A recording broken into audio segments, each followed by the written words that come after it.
সুপ্রিয় শিক্ষার্থী বন্ধুরা, এই ভিডিওতে তোমাদের পঞ্চম শ্রেণীর মডেল অ্যাক্টিভিটি টাস্ক পার্ট 5 কিংবা তোমাদের জুলাই মাসে যে second series model activity task দিয়েছে তো সেটাই সমাধান দেওয়া হবে। এটা গণিত বিষয়, অন্যান্য বিষয় অলরেডি তোমাদের সমাধান দেওয়া হয়েছে। যদি তোমরা দেখে না থাকো এই ভিডিও ডেসক্রিপশনে লিংক পেয়ে যাবে। এর পাশাপাশি তোমাদের বলে রাখি, জুলাই মাসের যে ফার্স্ট উইকে মডেল অ্যাক্টিভিটি টাস্ক পার্ট 4 দিয়েছিল তো সেগুলি তোমাদের সমস্ত বিষয় কিন্তু সমাধান দেওয়া হয়েছে। যদি তোমরা কেউ দেখে না থাকো বা তোমাদের যদি এখনও অন্যান্য বিষয়গুলো সমাধান না হয়ে থাকে তো এই ভিডিও ডেসক্রিপশনে জুলাইয়ের ফার্স্ট উইকে যে মডেল অ্যাক্টিভিটি টাস্ক দিয়েছে সেগুলির সমাধানের লিংক পেয়ে যাবে। তো সেখান থেকে দেখে নিয়ে তোমরা প্রত্যেকটা বিষয়ের উত্তর কিন্তু লিখে নিও, কারণ এগুলো প্রত্যেকটাই তোমাদের স্কুলে জমা দিতে হবে। এবং এটা তোমাদের জুলাইয়ের সেকেন্ড সিরিজের মডেল অ্যাক্টিভিটি টাস্ক। তো দেখো, একের দাগে বলেছে বহুমুখী উত্তরধর্মী প্রশ্ন অর্থাৎ এমসিকিউ। একটি প্রশ্নের 4টি করে অপশন আছে উত্তরে, সঠিক উত্তরটা আমাদের নির্বাচন করতে হবে। প্রথম প্রশ্ন বলা হয়েছে 2-3 এর একটি সমতুল্য ভগ্নাংশ হলো। তো 2-3 এর একটি সমতুল্য ভগ্নাংশ, দেখো সমতুল্য ভগ্নাংশ কি? এই যে ভগ্নাংশটা আছে অর্থাৎ উপরের লব 2 এর সাথে যা গুণ হবে নিচের হর 3 এর সাথে তাই গুণ হবে। হওয়ার পর যেটা পাওয়া যাবে সেটাকেই তার সমতুল্য ভগ্নাংশ বলা হবে। দেখো, এতে উপরের লবের সাথে 3 গুণ করেছে কিন্তু হরের সাথে 2 গুণ করেছে, এটা সমতুল্য ভগ্নাংশ হবে না। একইভাবে বিও হবে না, সিও হবে না। এখানে যেটা হবে তোমাদের উত্তর সেটা ডি অপশন হবে। দেখো, উপরের লব 2 এর সাথে 5 গুণ এবং নিচে হর 3 এর সাথে 5 গুণ, অর্থাৎ লব এবং হর উভয়ের সাথে 5 5 একই সংখ্যা গুণ হয়েছে। এই যে ফলাফলটা, এটাই হচ্ছে সমতুল্য ভগ্নাংশ। তাহলে যে কোনো ভগ্নাংশের সমতুল্য ভগ্নাংশ চাইলে লব এবং হর উভয়কে একই সংখ্যা দ্বারা গুণ করে যে ফলাফল পাওয়া যায় সেটাকেই সমতুল্য ভগ্নাংশ বলে। আশা করি বিষয়টি বোঝা গেছে। ক্ষয়ের প্রশ্ন দেখো, 1/4, 3/32কে একই হর বিশিষ্ট ভগ্নাংশে পরিণত করলে পাওয়া যাবে। তাহলে 1/4 আর 3/32কে একই হর বিশিষ্ট ভগ্নাংশে পরিণত করতে হবে। তো সঠিক উত্তর হবে এখানে অপশন সি। তো কিভাবে হচ্ছে সেটা তোমাদেরকে একটু দেখিয়ে দিই। দেখো, একের দাগের খ অঙ্ক ছিল 1/4, 1/32। কেমন? তো এটাকে আমাদের একই হর বিশিষ্ট অঙ্ক করার জন্য যেটা করতে হবে, সরি এটা 3/32 আছে, 1/32 না, 3/32। তাহলে এটা 3/32। আমি এখানে এ কারণেই দেখিয়ে দিচ্ছি যাতে করে তোমরা অন্যান্য সময় এই ধরনের অঙ্ক আসলে তোমরা নিজেরাই সমাধান করতে পারো। তো এই ধরনের অঙ্কগুলোকে কি করতে হবে, একই হর বিশিষ্ট করার জন্য এই যে দুটি ভগ্নাংশ এদের হরেদের লসাগু করতে হবে। তো ভগ্নাংশের এখানে হরটা কত, 4, এবং সেকেন্ড যে ভগ্নাংশ আছে তার হর 32। তো এখন লসাগু করব, 2 2 4, 2 16 32, 2 1 2, 2 8 16, আর যাবে না।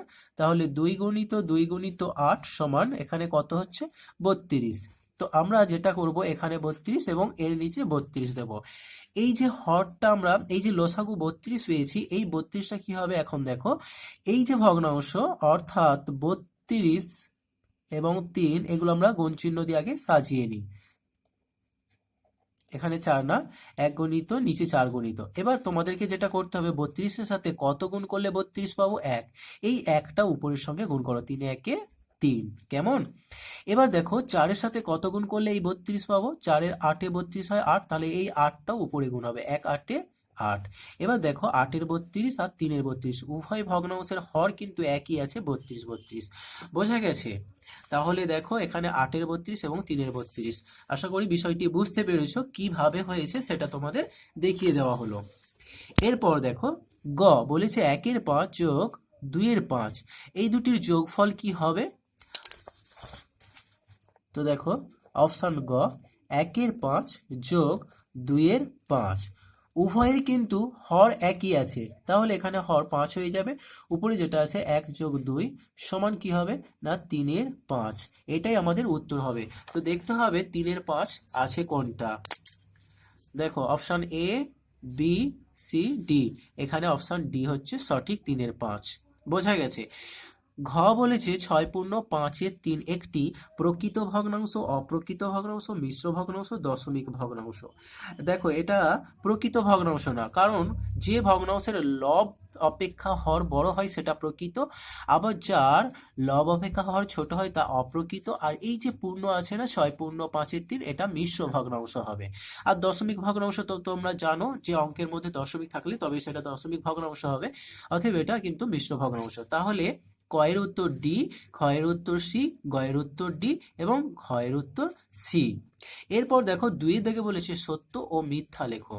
প্রথমটা আছে 3 ও 2 পরস্পর মৌলিক সংখ্যা, এটা অবশ্য সত্য। কেমন? তাহলে এটা সত্য। তোমরা পাশে এগুলো বক্স করে লিখে দিও।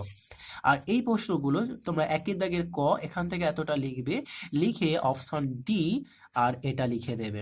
কেমন? খাতায় এইভাবে লিখে দিও।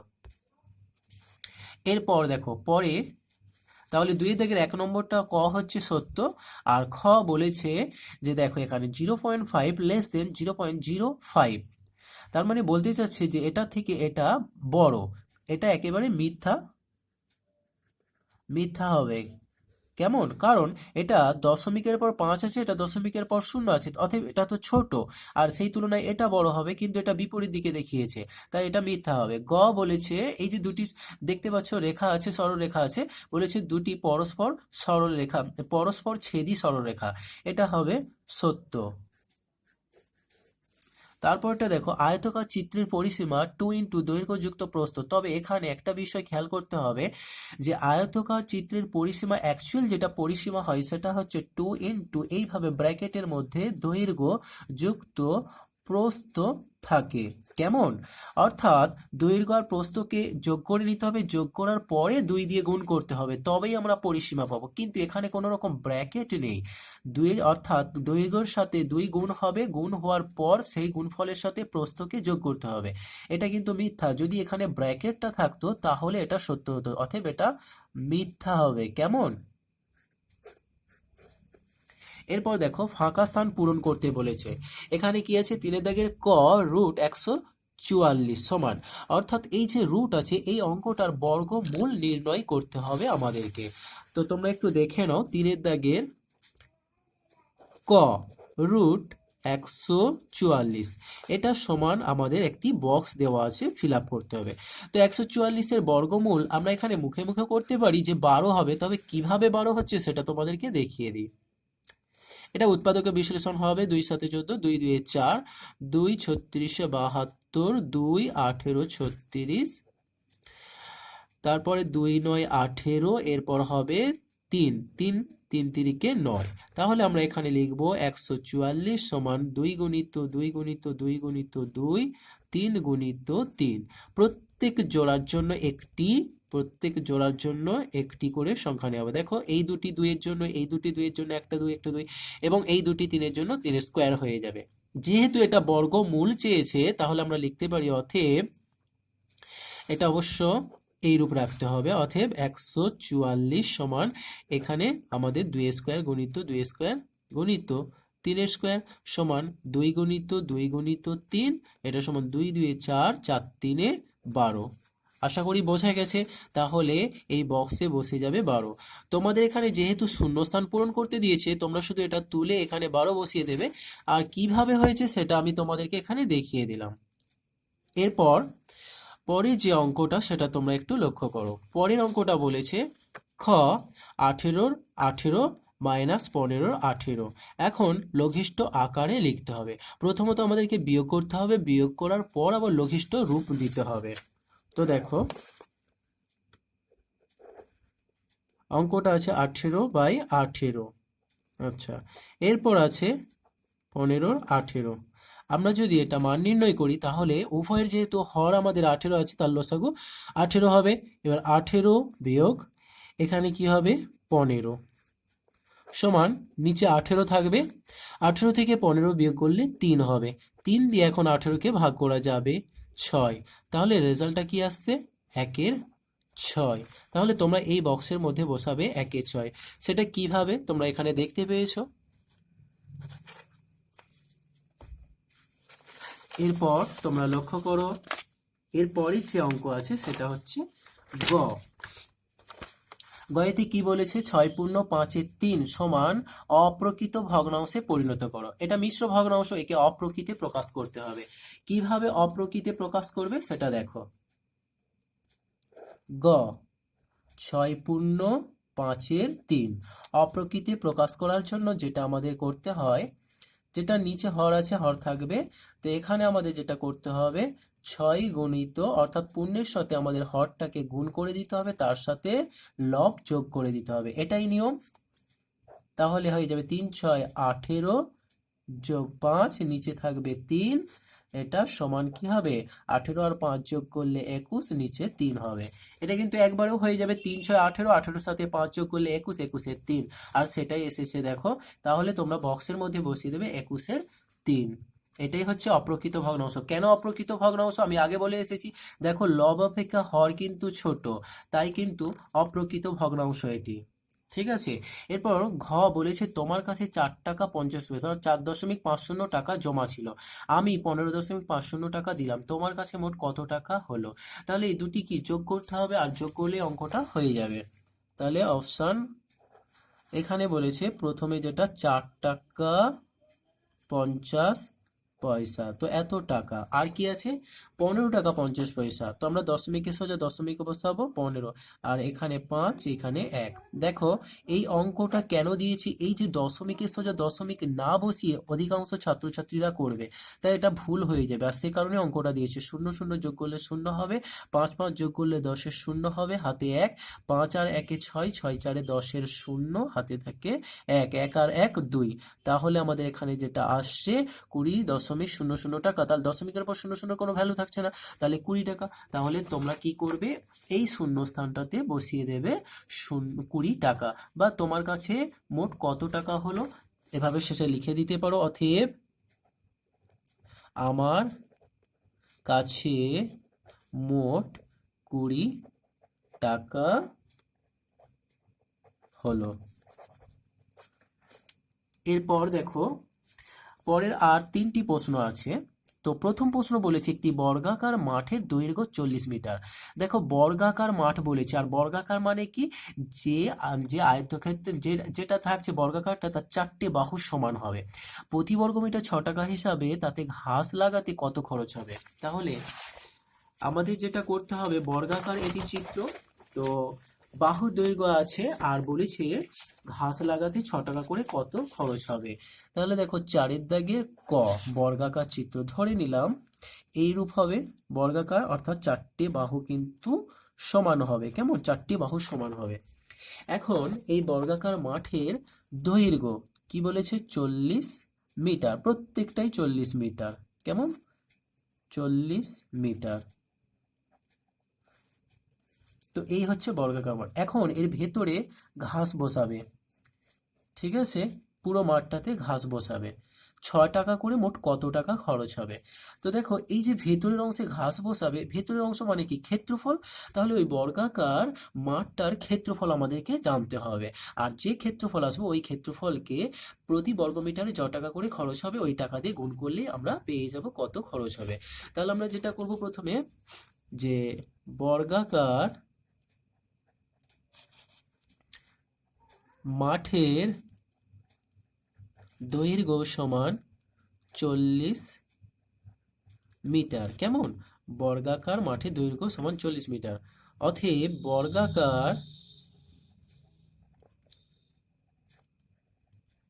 মাঠের ক্ষেত্রফল, বর্গক্ষেত্রের ক্ষেত্রফল নির্ণয়, বর্গাকার চিত্রের ক্ষেত্রফল বা বর্গাকার মাঠের ক্ষেত্রফল নির্ণয়ের সূত্র কি হয় না, বাহুর হোল স্কোয়ার অবশ্যই বর্গমিটার হবে, কারণ এটা যেহেতু ক্ষেত্রফল।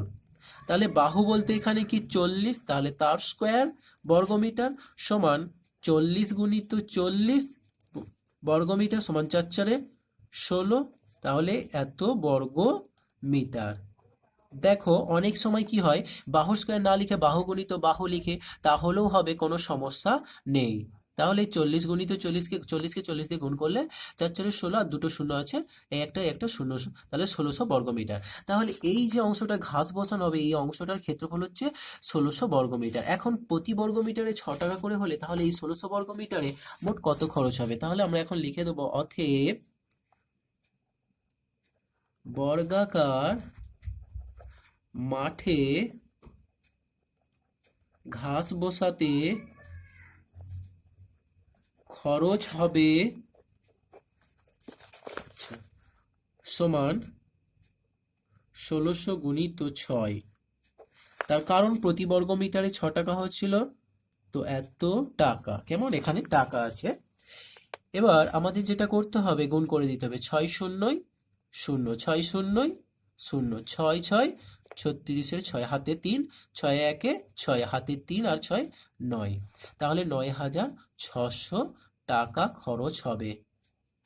তাহলে বর্গাকার মাঠে ঘাস বসাতে খরচ হবে 9600 টাকা।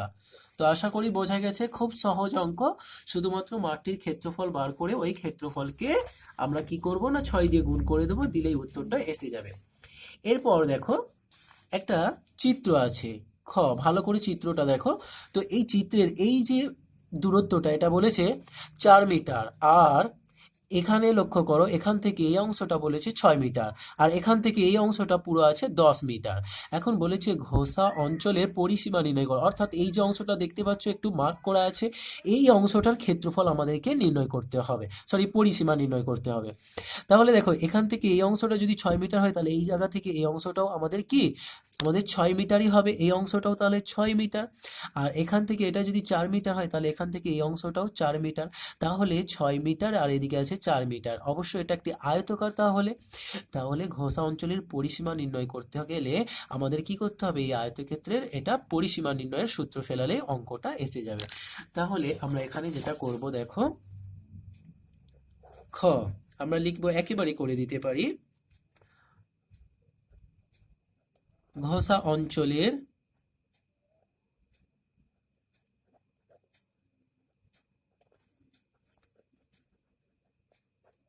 দৈর্ঘ্য সমান 6 মিটার, ঘোষা অঞ্চলের প্রস্থ সমান 4 মিটার, অতএব ঘোষা অঞ্চলের পরিসীমা বলেছে 2 ইন্টু দৈর্ঘ্য যুক্ত প্রস্থ সমান 2, দৈর্ঘ্য বলতে 6 যুক্ত প্রস্থ বলতে 4 মিটার সমান 2 ইন্টু 4 আর 6 যোগ করে নিতে হবে 10। এটা সমান কি হচ্ছে? 10 দিয়ে 20 মিটার। তাহলে ঘোষা অঞ্চলের পরিসীমা কত আসছে না? ঘোষা অঞ্চলের পরিসীমা আমাদের 20 মিটার। তো আশা করি বোঝা গেছে। এরপর শেষ প্রশ্ন দেখো, সরল করতে বলেছে 5 গুণিত 4 গুণিত 3 ভাজিত 6 ভাজিত 5 গুণিত 8। এই অঙ্কটা হচ্ছে তোমাদের বডমাস প্রক্রিয়ায় করতে হবে, অর্থাৎ সরল করে যে সূত্র, বডমাস প্রক্রিয়ার যে সূত্র, সেই সূত্রানুসারে অঙ্কটাকে সমাধান করতে হবে, তা না হলে কিন্তু অঙ্কের উত্তর ভুল হয়ে যাবে। দেখো অঙ্কটা প্রথম তুলে নেওয়া হবে, 5 গুণিত 4 গুণিত 3 ভাজিত 6 ভাজিত 5 গুণিত 8। তো সরল করার জন্য প্রথম যেটা করতে হবে, এই তিনটিকে আমরা পরপর গুণ করে নেব। 5 4 20, 20 3 60 ভাজিত 6 ভাজিত 5 গুণিত 8। এরপর যেটা করব 60 ভাজিত 6 অর্থাৎ ভাগ করে দেবো। 60কে 6 দিয়ে ভাগ করলে আমরা 10 পাবো, ভাগের চিহ্ন আছে, ভাগের চিহ্ন দেবো, 5 বসাবো, গুণ চিহ্ন 8। এরপর 5কে 10 ভাজিত 5 আছে, তো 10কে আমরা 5 দিয়ে ভাগ করব। 10কে 5 দিয়ে ভাগ করলে 5 2 10, গুণ চিহ্ন আছে, গুণ চিহ্ন দেবো 8। এবার 2 8 16 করলে গুণ করলে 2 8 16 হয়ে গেল, 2 8 16। তো এটাই হচ্ছে আমাদের অ্যান্সার। তো আশা করি তোমরা বুঝতে পেরেছো, এগুলো সুন্দর করে তোমরা খাতায় তৈরি করে নেবে। প্রত্যেকটা প্রশ্ন কিন্তু তোমাদের সমাধান দেওয়া হলো। তোমাদের এই যে জুলাইয়ের সেকেন্ড সিরিজ যে এই যে মডেল অ্যাক্টিভিটি টাস্ক দিয়েছে, এটা তোমরা আগস্ট মাসে স্কুলে গেলে তোমাদের স্কুল থেকে দেবে। আর যদি মনে করো স্কুলে যাওয়ার আগেই তোমরা নেবে, তাহলে কিন্তু তোমরা ওয়েবসাইট থেকে ডাউনলোড করে নিতে পারো। আর কিভাবে ডাউনলোড করবে এ ব্যাপারে একটি ভিডিও পোস্ট করা হয়েছে, যার লিঙ্ক তোমরা এই ভিডিও ডেসক্রিপশনে পেয়ে যাবে। ওই ভিডিওটা দেখে তোমরা কিন্তু মডেল অ্যাক্টিভিটি টাস্কগুলো ডাউনলোড করে নিতে পারো আর উত্তরগুলো সুন্দর করে খাতায় লিখে নিতে পারো। এখানে তোমাদের গণিত সমাধান দেওয়া হলো, এর পাশাপাশি তোমাদের স্বাস্থ্য ও শারীরশিক্ষা, এছাড়া বাংলা, পরিবেশ, ইংরেজি সকল বিষয় কিন্তু সমাধান দেওয়া হয়েছে, যার লিঙ্ক তোমরা এই ভিডিও ডেসক্রিপশনে পেয়ে যাবে।